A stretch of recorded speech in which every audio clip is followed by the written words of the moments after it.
Good morning. Hi, Eric. How are you guys doing? We're good. I'm so glad to be with you guys. So, we are at Metroplex Women's Clinic today, and I get to be with Stephanie and Sally. And so, Stephanie, tell us a little bit about Metroplex Women's Clinic, what you guys are about, and then tell us why you guys chose Sally to kind of be interviewed with us today. Okay, well, I'm excited to do that. So, my name is Stephanie, and here at Metroplex Women's Clinic, we are a local mission outreach to women and men who are dealing with unplanned pregnancies. We really help eradicate hopelessness by using free services, which are medical. We do counseling, we do materials assistance, and education. All of those things work together to provide our non-judgmental care that elevates our clients up out of their crisis so that they can choose life. We love that we're able to share the gospel, protect the innocent, and minister to the poor. And Lake Church, you're part of that. So when I think about the ministry and how long we've been here, which has been about 40 years, you guys asked for somebody for us to interview today. I immediately thought of Sally because she, above all, exemplifies the love of Jesus to our clients. She's able to meet the ones that are most abortion minded in such a way that makes them feel valued and loved so that they are able to begin to value and love their babies that they're carrying. And she's done that over 5,000 times. 5,000 ultrasounds. So we are honored to have her be part of this ministry, and I'm super thrilled to share her with you guys today. Yeah. Well, we're honored too to be here. And my wife and I, Laura, we have a deep connection and love for Metroplex Women's Clinic. I know Lake Church does too. Mm-hmm. So it's a real honor to be with you. 5,000 ultrasounds? 5,000 that we've documented. That you've documented. That was There's some behind we started the door. Data entry. Probably maybe 2,000 before that. That's incredible. Yeah. So how long have you been at Metroplex Women's Clinic? I have been with Metroplex Women's Clinic for 38 years. So you've been here almost at the very, very beginning. I was at the very beginning center, the very first location that we had. Yeah. It's been a long time ago. Yeah, this is a very lot. Small little 2-room. Yeah. It was very different, but wonderful then and unbelievable now. So kind of walk us through, somebody comes into the clinic, how do you interface? What's a typical interface look like for you? Well, prior to them getting to me for the ultrasound, we do our intake process with them.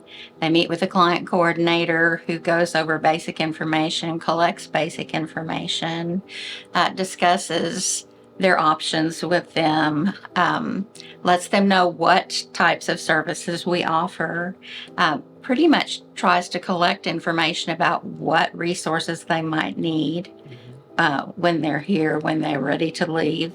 And then the health history nurse takes over and she does all of the medical evaluation as far as what is her history, how many babies has she had, is she on any medications, is there anything that could affect the pregnancy that her doctor might need to be notified about. How far along is she? When was her last menstrual period? We like for girls to be 7 weeks or better, but if we have a strongly abortion-minded woman, we definitely will do the ultrasound earlier to see if we can see a heartbeat. And so then at that point, once they determine how far along, they're scheduled for an ultrasound. Sometimes it's the same day, depending on how severe the crisis with the young woman is. So I may get that client on that day, or it may be someone who has said, I really want to know all of the information before I make a decision. So if it's a girl like that, then we may push her to 7 weeks if we don't sense that she's probably not going to wait. So that's the process before they get to me.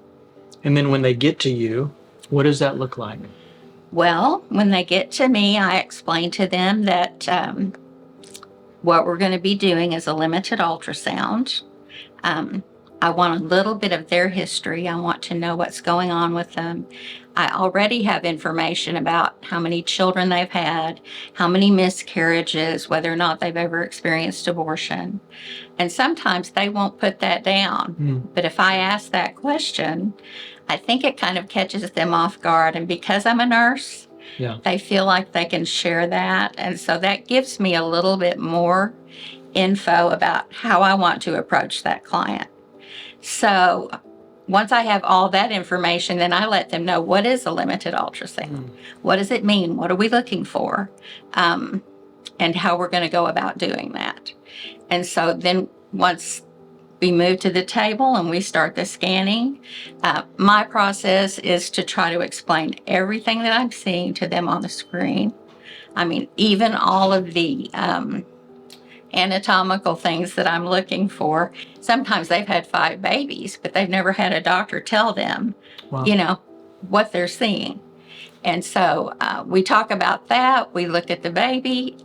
Baby is always talked about as baby. When I'm speaking to them, it's always he or she, even though I let them know that I don't know what the baby is, but, this little one's adorable. And look at all that movement. Yeah. And oh my goodness, that's a little hand. It looks like baby sucking its thumb. Let's take a look at that. So I try to make it really personal, Yeah. but I also try to make sure that we get the sound of the heartbeat on that baby for those girls who are truly seriously considering abortion. And over and over and over again over the years, I have seen girls who totally were rock solid Yeah. about deciding they were going to terminate to almost melting on the table with the tears, which I'll probably cry now just telling you that, but it's a very emotional, beautiful way that God Yeah. works with those girls. And just hearing the heartbeat, their little tears start to flow. And that's for most of them. There are a few who've had 5, 6 abortions in their past, and their little hearts are just so hard they don't feel anymore. And that's heartbreaking. Yeah. I know that the pro-choice movement has done everything they can to dehumanize the child Exactly. in the womb. Exactly. And for you to walk through what you see and explain and talk about the movement and the hands and the feet, it changes everything. It is. And It's I think we were powerful. designed to love what God has divinely put in us. I agree. And so many of them will say, especially those who've had a previous abortion, I didn't know. yeah, I didn't know that there would already be a heartbeat. I didn't know that baby was already formed. I thought this was just a piece of tissue right now. yeah, And so when they can see and make that connection that it's not, it truly, it changes their little hearts. It just softens everything. And they really start to rethink at that point.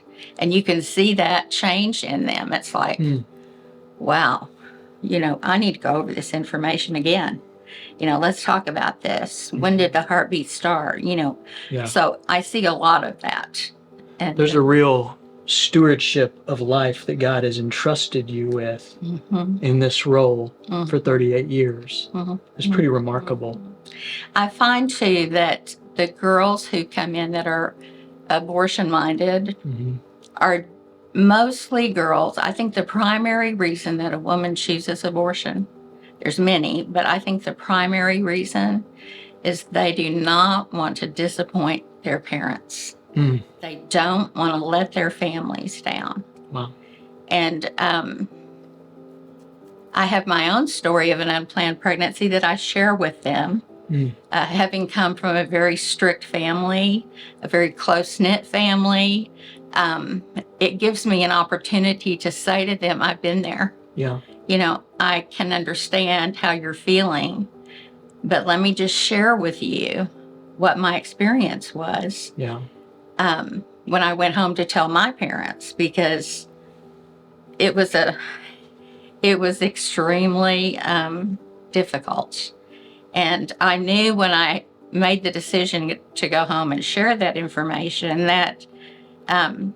it was going to explode my family, especially my father, who was in business in Arlington. He was well known by everyone here.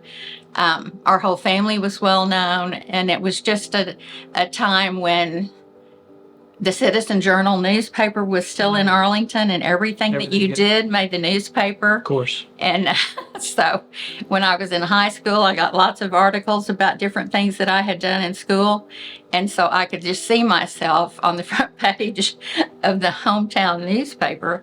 So I thought, this is going to be really difficult for them. But I knew the thing to do was to go home and tell them. Yeah. I had no plans to terminate the pregnancy. I was very much in love with the father of the baby. But anyway, I did that. And when I went home, it was very difficult. And there were a lot of harsh words and a lot of pain that don't ever go away.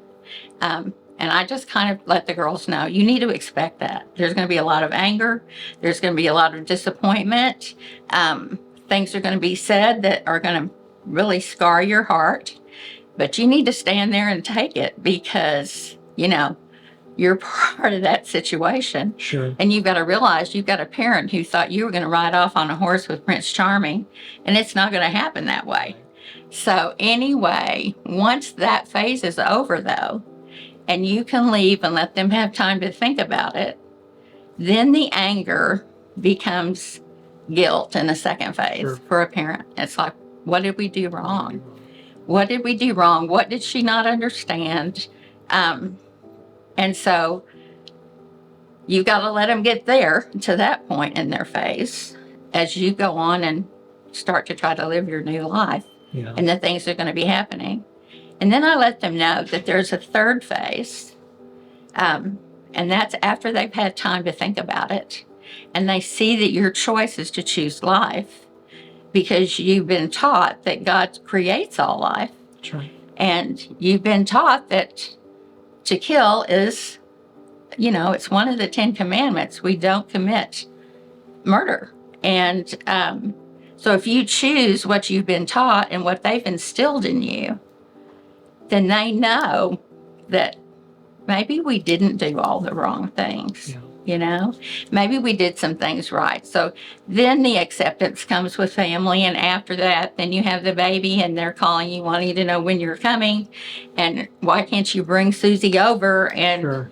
All of those things. So once we get through that kind of a discussion and they see that I walked through it, and I've let them know too that, you know, just because you choose the thing that God would have you choose, it doesn't always mean that everything's still going to be rosy. Sure. I mean, I chose life. 3 years later, my husband was diagnosed with terminal cancer.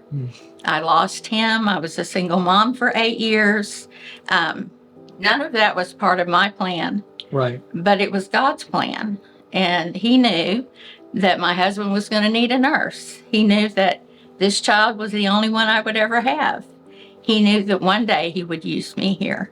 Yeah. To share my story. You know, shame is such a powerful and negative motivator in situations like this. And it seems really obvious, as you know, as you're able to tell your story and how God shaped you, it begins to break the power of shame that a young woman would be experiencing. Exactly. And your vulnerability brings light to the reality of their situation. Which maybe they got in the situation and for some wrong reasons, but God still loves life. Absolutely. So talk to me a little bit about what really, you know, in a couple minutes, what really breaks your heart? I mean, you have girls and boyfriends and, you know, couples that come in here and they're navigating fear and anger and shame and financial situations. What breaks your heart?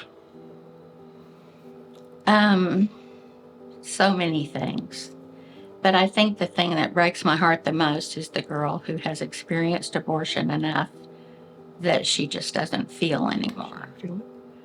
That's the biggest one for me. It's the most difficult one for me to watch when I see a girl like that and I'm looking at a 20-week baby and she's still considering termination as her number one option. It just doesn't compute to her. Yeah. It's just too painful. She's blocked it out too much. She's never dealt with it. She's just pushed it down and down and down to that point where she just doesn't Emotionally feel numb to it. exactly. That's the biggest one. The others are girls who come in here and they're so beaten down by their families that they're made to feel like they're just dirt. I mean, they feel like, well, some parents have told them, you know, you're having an abortion or your bags will be on the curb when you get home. And so it leaves them with such a very narrow choice to make. And they're scared. They don't know where to go. They don't know what to do. And so that's another for me, that's heartbreaking. So let me flip the question. Mm-hmm. What brings you immense joy in this job, in this role? What is it that, Wow. you know, this is, I'm coming back tomorrow. Mm-hmm. Yeah. Every day's a challenge. We never know who's coming in that front door, but we do know that the person coming in that front door is a divine appointment. Yeah. It's not an accident. God sent them here for a reason. He sent them here to hear what we have to share with them. He sent them here to be able to experience the love that is poured out on them while they are here. There's no judgment. When they sit in this room and tell me they're still going to go forward with the abortion, I let them know that that's your choice, sweetheart. We love you anyway. We're going to be here for you. We're going to offer you classes if you feel like you need them afterward. If you need to call us, if you want to come back with your boyfriend, if you want to bring your parents, if you don't want to tell them, I'll tell them. I mean, those are the things that make me come back.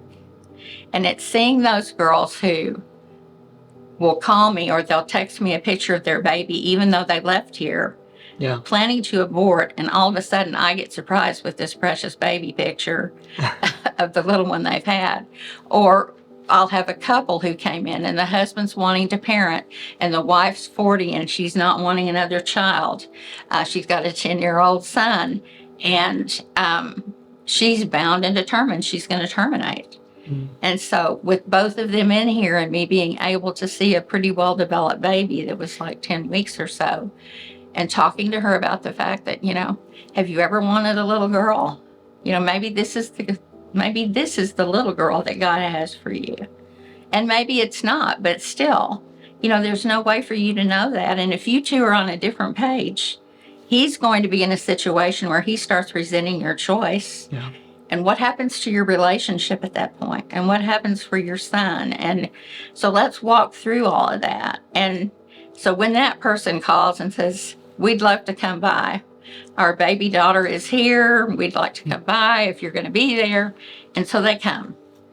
And she's dressed in a little knit outfit that we gave her when she was pregnant. Yeah. And they bring all kinds of gifts and all that makes it worth it. We had a client last week who called the clinic and asked to see if I was here and if another woman was here that had helped her. And she asked what some of our favorite things were. And someone must have told her that I love to bake chocolate chip cookies. I love to eat chocolate chip cookies. I'll make you some. Okay. She makes the best. Anyway, here comes these gifts, and I happen to be in a sonogram, so I didn't get a chance to see her. But she brought a mitt for your, an oven mitt. She brought the little spatula and the beater and chocolate chips from your delis and all of this so that I could make a big batch of cookies whenever I get ready. Those are the things that keep me coming. They don't have to bring me anything. It's just knowing that they've got that baby and they're in love now. And so it's changed their whole life. I love it. And I love, again, remind me how many salvations historically that we know of. Oh my goodness. Well, I can tell you that the last few years we've been hovering around 400 a year. A year. And so it's gone over that a couple of times, but that's where it's been hovering. And so you extrapolate that over the 40 years. You Yeah. know, sometimes it wasn't that much. We only had one clinic in Right. 1984, but you know, the Lord is using this opportunity. There's not a church in America that wouldn't want 400 salvations in a year. It's pretty amazing. It's amazing. And just how God is using Metroplex Women's Clinic, how God's using you, Sally. Thank you. So one of the things that we wanted to do as a church, as we heard your stories, we also want to just give you a small gift. And it's not baking stuff, but you could purchase more baking stuff with this gift. But we wanted to give you $1,000 Oh my God. just to say thank you for loving our community, for loving children, for continuing to hold the line. And we're grateful for women and families like you and organizations like Metroplex Women's Clinic that is brings joy to Jesus's heart. And we're really fortunate as a church to have a relationship with you guys. And it is really a joy to get to hear your story. Well, you're blessed, and I'm really not worthy. This is Well, just, you can, there's no strings attached. You can use it however you want to. You can reinvest it. You can buy cookies. You can, however you want to you're utilize so it. precious. Thank So- you. Like, church has always been such a big part of what we do here. I mean, not just from the church itself, but from all the women who are members there, for women who attended BSF there and they found out from just friends in their small groups and about the clinic. They want to get involved. They want to do what they can. So we have people that were just pouring in, wanting to volunteer for us. And so it's been a long, long relationship, a beautiful relationship. And I'm sad that I had not met you before today, but thank you so much. You And bet. this is wonderful. This will buy my tickets for the celebration of life dinner. Maybe I can get a Whole table. Maybe we'll just do a whole table. That'll be great. That's great. Thank you so much. Thank you very You're very much. kind.